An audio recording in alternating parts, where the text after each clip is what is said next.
Okay, so this is probably going to be the last Mishlei shiur in the morning of the season. We're up to 15:30. Unfortunately, we did not finish chapter 15 this time, but we'll have to just finish it next year, God willing. Okay. Or Einayim Yisamach Lev Shmua Tova Tadashen Atzen. Okay, and this I'm warning you, this is gonna be difficult. Okay. Not just the translation, but the meaning here. From the Nope. light of Already wrong. Me'or? Me'or is not from. Me'or. Face. Okay, say again. Shining face. Well, eyes, you got right. Yeah, right. So what is Me'or? Light. Yeah, but Me'or versus or. Hey, welcome. Yeah, right. So there's an English word we have for that. Candelabra? No. So I think the most accurate English term is illuminator, right? Illuminate is to make light, right? Or is to give off light. So illuminator of the eyes, and this is going to be very, very rough, okay? Because this is going to illuminator of the eyes. Yisamach Lev Will gladden a heart. Will gladden a heart. Shmua Tova Tadashen Atzen. Good tidings, yeah. Yeah, good tidings is good. Yeah. So what I'm gonna do, and I kind of I'm cheating by I already worked on this a little bit. So there's no good word. Like the literal translation is like good, a good that which is heard, right? Like that's like the literal translation of it. And good tiding. Actually, let me do it like this. Okay.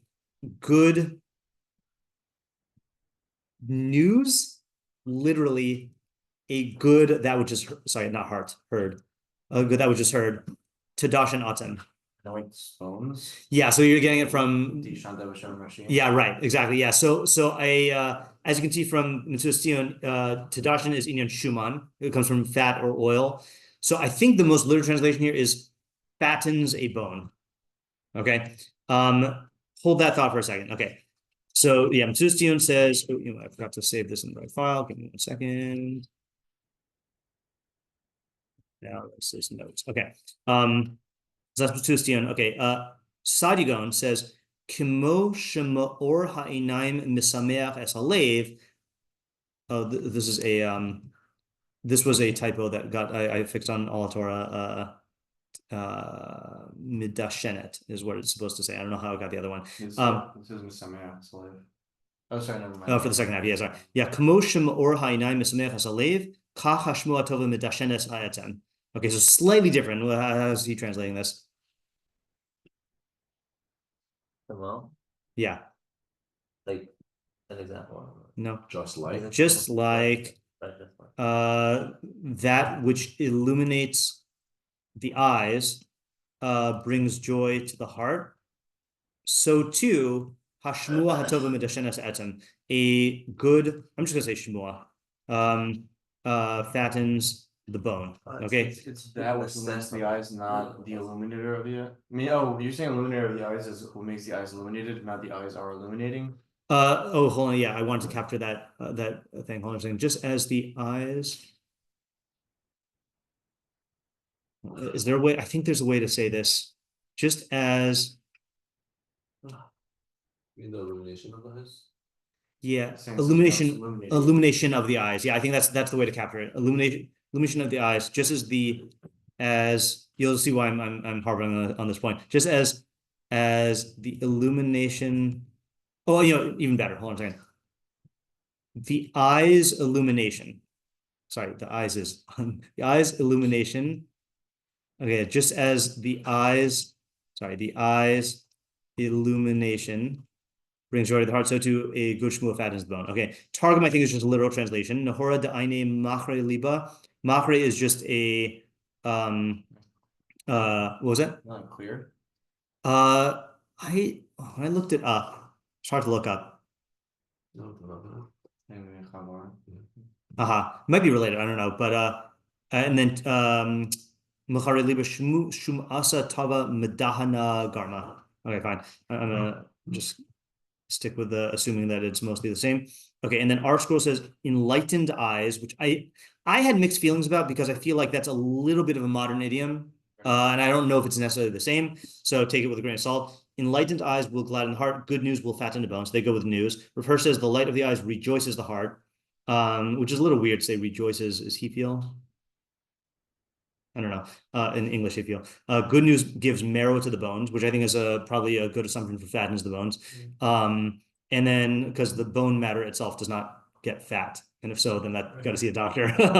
And then also says what brightens the eyes, gladdens the heart. I don't know where to get this from. And good news puts sap in the bones. I don't know if that's like some sort of weird like reference to marrow. I don't know if that's like the cool kids call marrow. Yeah. So Rav Hirsch and Alter are disagreeing is about what the subject or the object is. For the Me'orinayim? Yeah. Yeah, correct. Okay. Yeah. So I have a question. yeah. What's the question? What is the subject of the eyes, or is that Okay, so here's what okay, let me write this. So what is the shot of Ma'or Einayim? Okay. So is I guess are Einayim the subject, i.e.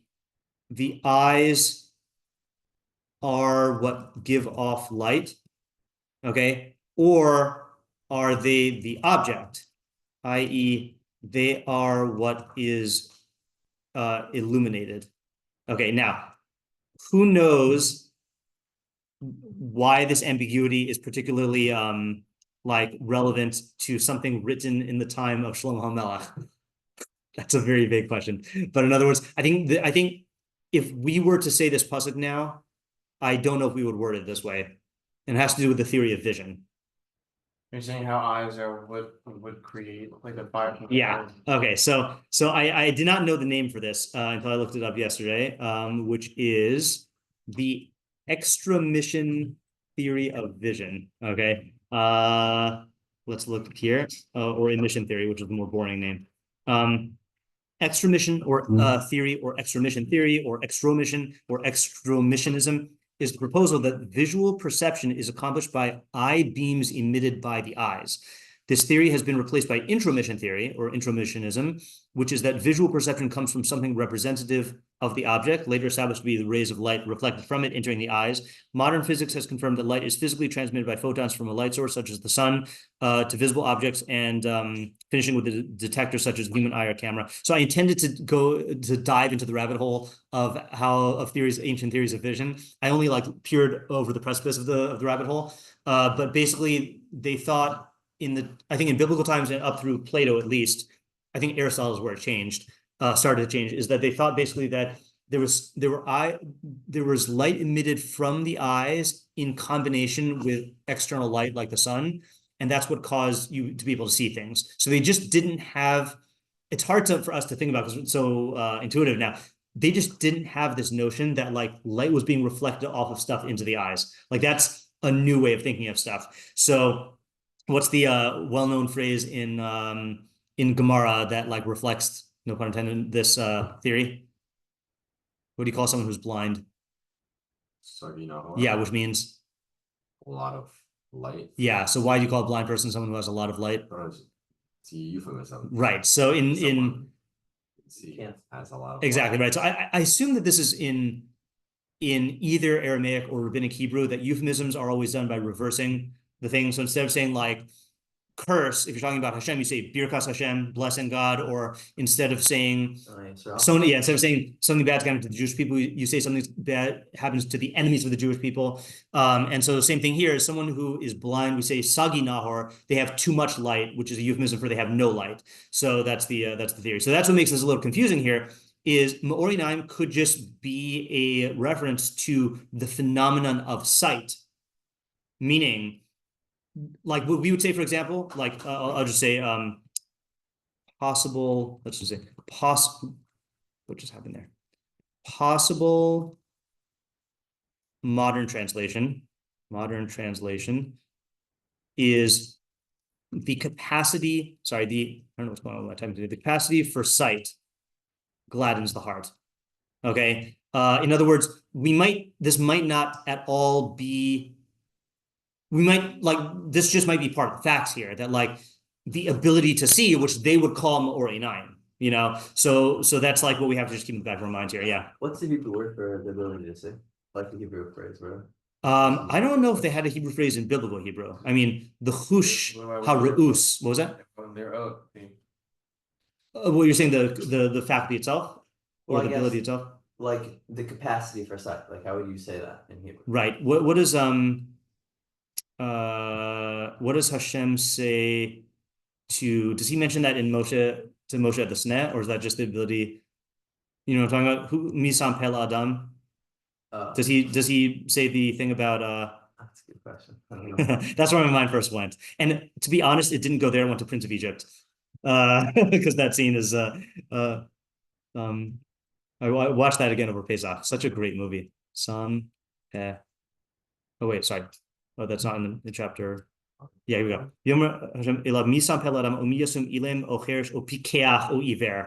So he doesn't, yeah, right. He just you go the person, right? Because the person. And then the other one is in Eov. But I don't think he says that in Eov. Let me just check. I haven't refreshed my Eov yet, even though I'm going to be doing it later. It's going to be in chapter 40. I'm not going to be able to skim Eov. Forget it. Yeah, I don't know. Yeah, so I'm not sure the answer. Yeah, because I'm pretty, in my mind, chush as a sense, I think is a modern Hebrew, or not, I mean, it's a rabbinic Hebrew term. Yeah. Okay, so let's actually do this. Let's move these. I missed the word that you were talking about. Yeah, but by the snap, Hashem definitely does not say chush. No, definitely does not. Yeah. Okay, so what are the other questions here? Yeah, Isaac? What's the opposite? Okay, that's a good question. Yeah, actually, what I'm going to do, I think we should ask this as what is the relationship between the two halves, right? Because they might be opposites, even though they don't read that way. And then if they're not opposites, what is the opposite? And my intuition's telling me we should really ask here, or what is the Hava Amina? And which clause is it on? In fact, I'm now thinking that another way to ask this question, or whence does the Chiddush come, right? In other words, is the Chiddush in both clauses or in the comparison equally, or in just the second clause, like Sadigon has it, right? Sadigon's saying, just as Ma'orinayim Yisamach Leiv, Kamash, then I'm teaching you, so to Shmuel Tova is Medashen as Etem, or when I say the comparison equally, meaning maybe it's obvious that Ma'orinayim is Yisamach Leiv and Shmuel Tova is Medashen Etem, but then Shlomo is saying, oh, by the way, think about these two together and think about what emerges from that, or hey, I'm teaching you two ideas, a 2-for-1 deal. Ma'orinayim Yisamach Leiv and Shmuel Tova Medashen Etem. I think those are the three possibilities. Yeah, Isaac? What's the practical decision-making scenario? Yeah, that's the most pressing question to my mind. What is the practical application? Yeah, this does not readily suggest. I mean, other than is it like if it's seek out good Shmuel Tova, right? Shmuel Tova, sorry, Tova. Then I guess how? And I'm going to just acknowledge this is dependent on how we define Shmuel Tova. In other words, for example, if it is good tidings, you can't really seek that out, especially, I mean, nowadays we have you could spend all day on the news if you want to, but back then it's you're kind of limited in what shmuas you can get, Yeah. Is it just poetic, or is there a reason why a nine affects the wave and I guess ears would affect the S? Okay, so that's also another good question, which is I'm going to ask this in a different way as well, which is we'll call this the ABCD question, right? Which is does this mean that Ma'or Einayim, I'm going to use English, Davka is Yisamach Lev and Shmua Tova Davka is Tadashin Etzem. Okay, and if so, why? Or do both apply to both? Right, which I think we've established as a legitimate way to read Mishlei Pesukim. Yeah. Yeah, according to Rav Sadigan, it sounds like one is like a mashal and nimshal, no? I wouldn't call it mashal and nimshal, but definitely there's the premise that he assumes you do know, and then there's the chiddush that he's teaching you, right? Yeah. Yeah. So what is that? Yeah. So that I'm kind of counting this in this part here, like Sadigan. Understood. Yeah, Joshua? Yeah, what is Tadashin? Yes, that's another factual question we need to ask here. Is what is the pshat of Tadashin Etzem? Okay, so I'm gonna assume what's your assumption that it fattening a bone means? Because again, we don't have that in English. Yeah, It's like giving, like, I mean, the marrow is like what gives the bone its, I think it's strength. I don't know. Interesting. Yeah. Okay. So one possibility is a fattened bone, a reference to strength, or I think more likely. Oh, that's a good one. Or so I mean, yeah. So from what I've seen, What about it's like livelihood? yeah. So health. Okay. Or is the whole thing a mushal for happiness / enjoyment? Okay, so the reason why I'm saying it's health is I do think that people, like when you're eating bones, which again is something that I feel like was much more common back then. I feel there are people now, like I feel like there are bone marrow eating people like Fistel, right? No, it's great. Yeah, I know, and I'm not saying it's bad, and but I did not grow up ever seeing anyone eat bone marrow. It's so common in the Sephardic world. It's like, oh yeah, like yeah, right. Yeah, I mean, it was only when I got into keto that I realized, oh, like bone marrow is like really nutritious and like Shmear on your challah. Yeah, right. But anyway, I feel like that was much more common back then, and you would view a bone with a lot of marrow as healthy, and if something, I assume that like a sickly animal, or like a frail, like starving animal is not going to have marrow in its bones. So I assume that was applied to human beings, because there's no way, especially in Judaism, you can examine human's bone marrow. So it's got to have been borrowed from animals, and so there's that. But I do think that happiness, whoever said happiness, is I think a good candidate, especially because Yisamach Lev is the parallel. Yeah. Does fattened bone mean more marrow? I assume so. Yeah, because I think that's where the fat is in the bone. I think even then they knew that. Yeah, I think they knew that marrow was fat. Or fatty at least. Yeah. The first said that. We first said that? He said it. Oh, yeah, you're right. Yeah, right. Yeah. Right. Yeah, Isaac? This is obvious. No, No, I'm just kidding. Yeah, good. I'm glad you're kidding. I was going to kick you out of the Zoom room. We asked this, but we didn't list it, which is what is Shmua Tova, right? What is Shmua Tova? And then I think the two general categories are specifically like good news or some other sort of, and I'm going to go ahead and put this here, objectively, or no, it doesn't have to be objectively, of like good thing that you hear. What a bad thing that you Yeah, is it one thing that could both cause an or and the Shmua Tova, or are different things? Okay, right. So is there one thing that is both Ma'or Einayim and and Shmua Tova? Yeah, Shmua, yeah. Or are these two completely separate categories? Yeah, Isaac? Sorry, I missed part of the discussion about what Morinayim could mean. Is it can it be something that provides illumination for the eyes? Yeah, it could be something that provides illumination for the eyes. But then what we were saying is the more likely candidate, in my opinion, is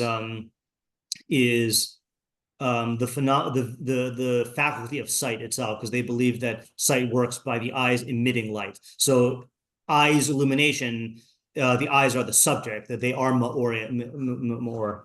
Yeah. Although does that work plural wise? Yeah. I think you can still say the ma'or of the einayim. I don't think you have to say like ma'orot einayim. Yeah. And what's the sorry. What's the subject? No. Good question, Ariel. What's the subject of this pasuk? Yeah, Ariel. Rahmana 6:11:25. Yeah. Who's the audience? Yeah, okay. That was really well. Yeah, who is the audience? I think I was trying to approach also. Yeah. I have an approach. Yeah, approach. Okay. Oh, no, good. Okay, Because good. I don't have an approach. I had one more question though. Oh yeah, I do actually now. I know Isaac asked what are the opposites, but I do think because I expanded this question so much, I actually want to make this into a separate question as Isaac originally asked it, which is if the two, actually like, yeah, either way, actually let's put it this way, hold on. Okay. Oh, whatever. I'm just gonna. Okay. So, what would we say about how would you say that which dims the eyes? Mechahe. Yeah, I was just trying. Mechahe einayim, or shmur ra, right? Yeah. Like yeah. Pretty depressed guy. Yeah. Or a blind guy.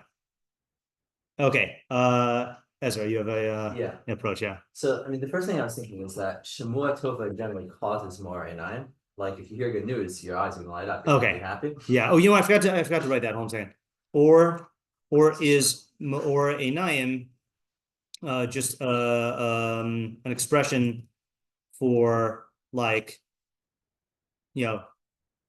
making someone happy. I mean, which I know. Yeah, right. Eyes light up. Yeah, right. Like e.g., his eyes lit up. Is it Jesus? No. Is that what it's called? No. No, Was I it? think you should. No. It was it. Expounding on a verse. No? No. Yeah, that's what exegesis is. E.g. is exempla gratis. Hold on a second. E.g.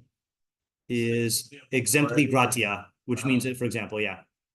Whereas i.e. is id est, which means it is. I.e. is an equal sign. E.g. is an example that you're giving. Yeah. Sorry. Go ahead. Yeah. So the question is, what's the emphasis of each one, such that one leads to more einayim? I mean, Yismach like one leads to Dashanata. So I think the difference is that more einayim. Like, so when you hear something good, Yeah. generally you have more einayim, which refers to the immediate joy that a person gets from hearing the good news. Yeah. And then but then there's Shemua Tova, the good news itself, which is, I think, more fundamentally the good thing, as opposed to just being excited right away when you hear. So I think it's saying that when you hear good news or something good happens, you could have more einayim, which will just lead to an immediate ismachle, basically you become happy. Yeah. However, a more fundamental good is the Shemua Tova itself, which will cause fattening of the bones, which I'm understanding to be more permanent good, which comes to you, which your bones get fat. So meaning it's differentiating between, like, somebody might fall into the trap of like looking just for the more einayim, such that they become happy. Yeah. But it's saying that the Shemua Tova itself, which is something actually good, which you hear about, will lead to a more permanent good of fattening of your bones. Okay. So I like the structure of your idea. I want a little bit more clarity on what type of Shemua Tova is this talking about here. Right. I guess I'm just understanding it to mean anything good for you.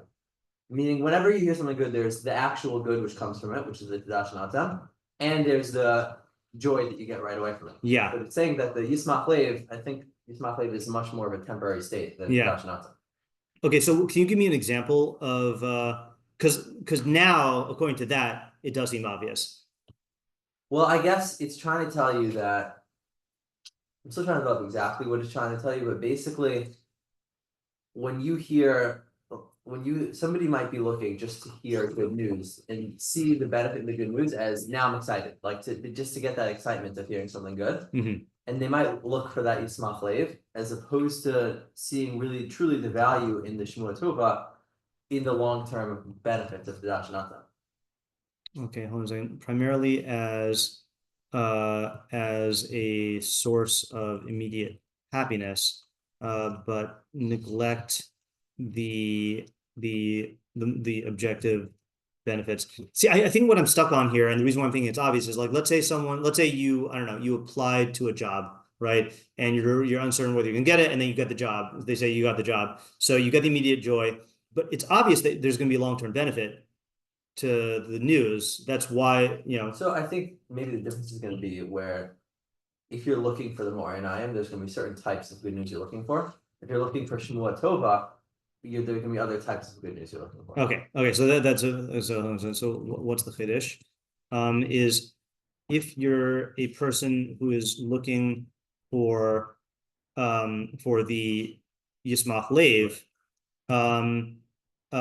versus if you're looking for the Tadashin Etzem, then you'll focus on different things. You know what I'm reminded of? Okay, hold on. I am going to deliberately do this because I recently reread it and it's so good, which is the Rambam on Kishim Shemorach in Alato. Anyone want another copy or two? I would look at this on the thing, but I don't know immediately where to find a good translation of it. Actually, let me just actually check here. Actually, no, I'm so familiar with the topic. I'm just going to do this. Isaac, I see your hand. I just want to read this first. Okay, so this is in this edition in the Kafef פירוש משניות. It's on page Nun in the beginning. So the halacha is Gimel in Mishnah Gimel. Bana bayis chadash v'kana kelim chadashim omer baruch shehachianu v'kiyamanu v'giyalu l'zman hazeh. If a person built a new house or acquired new kelim, he should say shehachianu. Mivarach al hara'a me'ein al hatova, al hatova me'ein al hara, which literally means one should bless on the bad like on the good, and on the good like on the bad. Okay, then it goes through the halacha of tefillah shav, which is an excellent sugya, and then Mishnah Hey is chayav levarach al hara kishem shu mivarach al hatova. You are obligated to one is obligated to bless on the bad just as one blesses on the good. Oh, sorry, you know what? I remember Isaac has to go early. So Isaac, what do you want to tell me? Yeah, so I have an example of Ezra's idea. Okay, sure. Yeah, so I think when someone sets up two people who are going out, I'd say the bad first half, the person who's just looking for Ori Naim, Yeah. Like kind of like asks a lot of questions about how it's going because they want the like immediate joy of hearing that it's going well. But that can actually be, but that's like not good for people who like just started going out because then it creates a lot of pressure on them to be like assessing the like state of the relationship and and is also like like unpleasant for the people who are actually going out. Whereas someone who there's the good second half is a person who sets people up and like I say like quietly like waits for like news about like and like it's like and is really looking for them to like be successful and like get married and like be happy together and that's the founding of the bones, Right. the actual like the meaty substance of the good. Yeah. Of prime. Yeah. Okay. All right. Let's go to the example. Okay. So look in the Rambam on Gimel. Amru al harami and al tova min hara. So the reason why the Mishnah says on the good like the bad, on the bad like the good, and the good like the bad. Alav tsara. If something, I always forget how I like translating tsara, a calamity, a trouble befalls a person. Afal pisha tachlisa tov.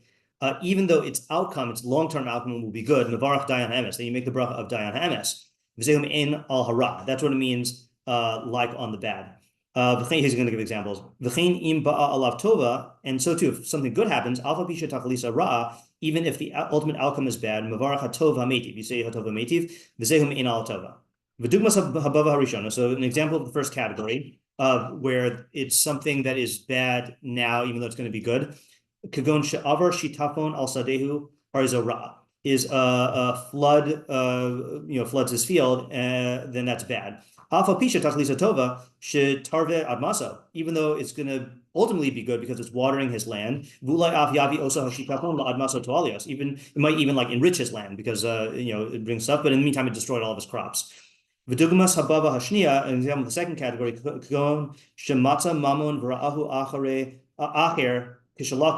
you find money and someone sees you find it. This is good, even though the ultimate outcome is bad. Okay, thank God this doesn't happen nowadays, unless you're talking about the IRS. That this person will inform onto you to the king. Yeah, this is the IRS. Yeah, and the king will oppress you, afflict you, and seek more from it than he found. Okay, in other words, they're going to come after you to get the money. Because a modern example would be winning the lottery. A lot of lottery winners keep it secret because they know that once people find out about it, like all the family comes in and then everyone changes their relationship to you. So that's bad. The reason, this is an interesting philosophy. By the way, this is my most, I think, Stoic Jew Rambam. I think I brought this up the most in episodes. The reason for this law is that there are common things that have no doubt in their existence. Therefore, you make a blessing on what is now, and you don't look to the end. Because the ultimate end is only possible. And it's enough for the possible to be possible. Okay, so in other words, like you might ask, well, halakhically, like why do we say you should make hatova meitiv instead of dayan emes if it's both? Well, right now your crops are destroyed. It may or may not yield benefit, so you make the bracha on the vadai, not on the safek. Okay, but now skip to hey. Okay, and this is the part that's really relevant to Ezra's idea. Amru kishimshu mevarach al hatova. So just like you make a blessing on the good, ratzul marshi kablim besimcha, that you accept it with joy. V'yichbush rikshosav. However you want to translate that, you subdue your emotions. The yashiv da'ato, and you settle your mind. Kishmavarach baruch dynamis. When you say baruch dynamis, to the point where you appear the same as someone who's making a tova meitiv. Just like the chachamim say in all of their matters, whatever heaven does is for the good. This is something which is just a rational thing, a rational principle to those who understand. Here even though the Torah does not warn about it. Many things are reckoned to be evil at their outset, but at their end they bring great good. And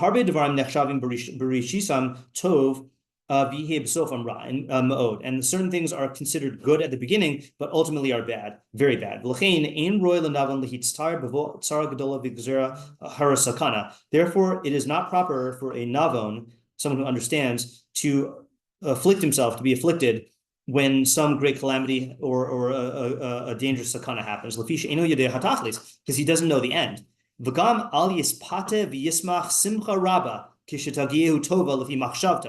Also, he should not be duped into rejoicing with a great joy when some good, according to his imagination, his thoughts come to him. Because he doesn't know the outcome.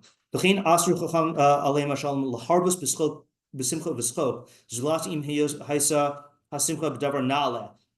the Chachamim prohibited, I don't think he means literally, joy and like joking around, unless the joy is about something that's actually objectively noble, like seeking good and doing good.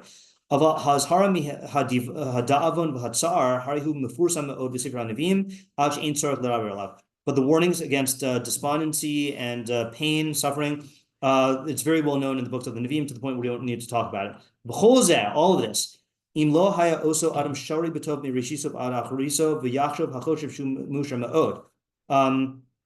All of this is if the person is not steeped in the good from beginning to end and thinks and the thinker will think that this is the true happiness. But that imaginary happiness will be a cause of preventing true happiness from him. And that will cause him to be driven out of Olam Haba. We did that this year. What Mishlei is that? Me last year. Last year, okay. There is a path in front of a person, and its end are ways of death.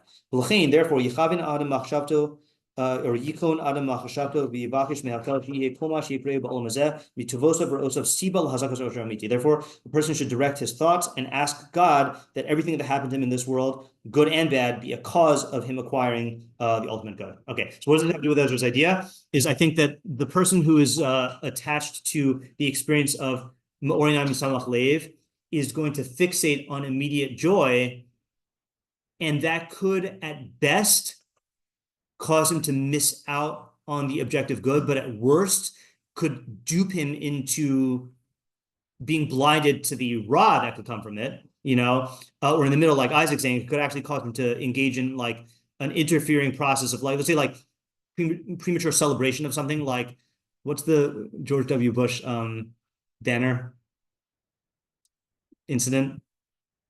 Hold on. I know it's before your time, but I was counting on some history buffs. George W. Bush banner.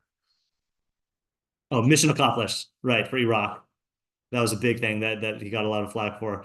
That ended up not being mission accomplished and then being bad, So like it could actually cause you to or Haman is the more familiar example. You guys know Haman? Yeah. Okay, right. The rejoicing after the first Mishnah, right? And that was luring him to a false sense of security.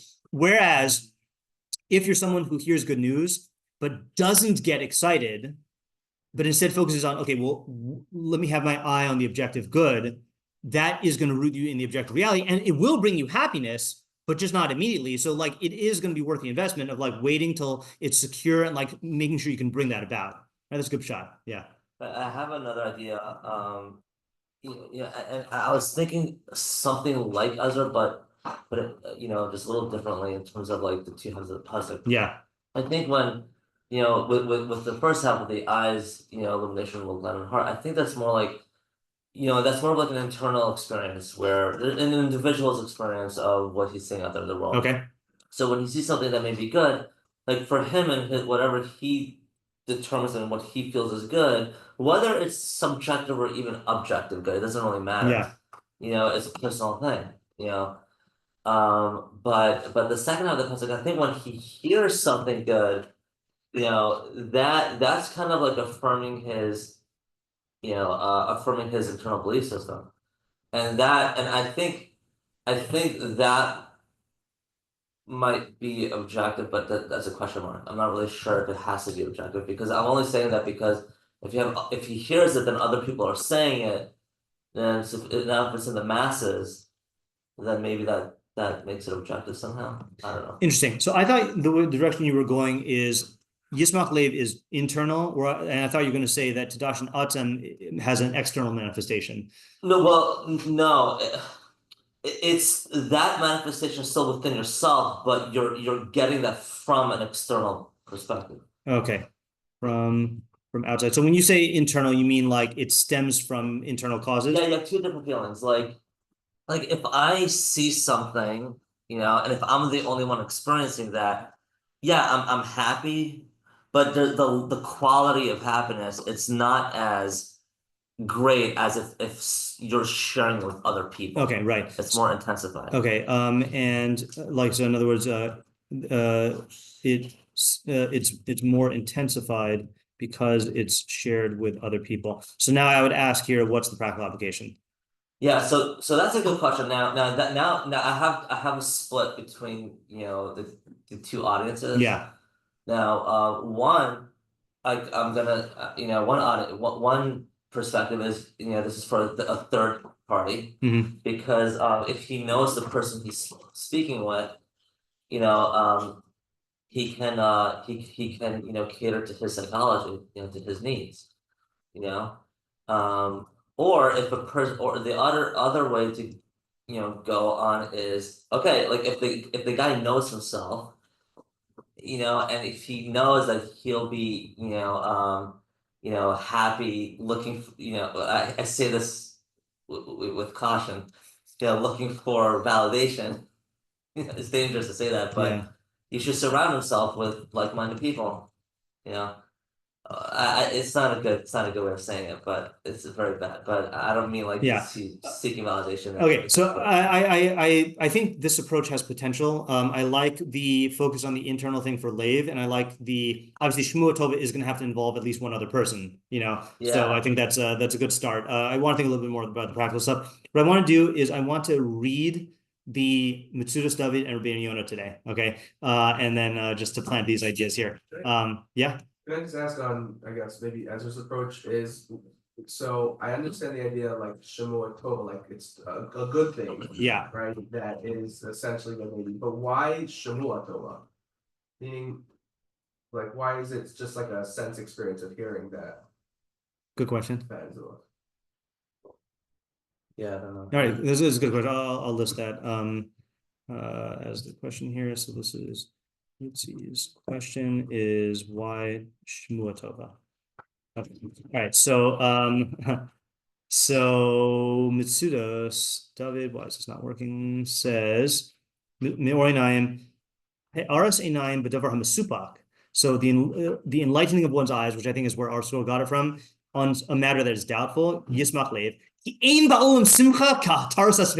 There's no greater simcha in the world than resolving doubts, So as we know. So good. And then Shmua Tova is B'davar Chidushay HaTorah. Is Chidushim. Nice. Okay, Wait, so isn't it the same thing, what though? was that? Like, isn't fixing Sveikos very similar? I don't think so. So I think that's an opening, right? Which is that you can resolve a suffix and not necessarily like, I mean, I guess it depends on your Chiddush threshold, but let's just say in my day, I've encountered a lot of like answers to questions which aren't really ideas, let me hold on. Stop the recording. Pause the recording here. According Yeah. to that, then would that be considered Hataras Sveikos even? Meaning, is it really this middle category? This is a good question. I think this is something to think about. Is like, what is the Hataras suffix exactly? Yeah, and what is a Kiddush? Not a Kiddush. Yeah, I don't know. We'll analyze this more. I just want to read it here, plan this. Another thing I also want to mention, by the way, is what does he not explain? Oh, Gosh. Dash and Atzem, right? So I think I looked at all the Mishlei psukim that talk about bones, and he doesn't say anything. Like there's other thing like Rifus he. We had another one. Maybe it was in Monday night. It used the word garim, like another like healing a bone or something. Oh, this is gonna bother me. Sorry for going slightly over time. Mishlei was we're in 15 right now. Yeah. So this was in 16. Yeah. This is Monday night. Yeah, this is Monday night.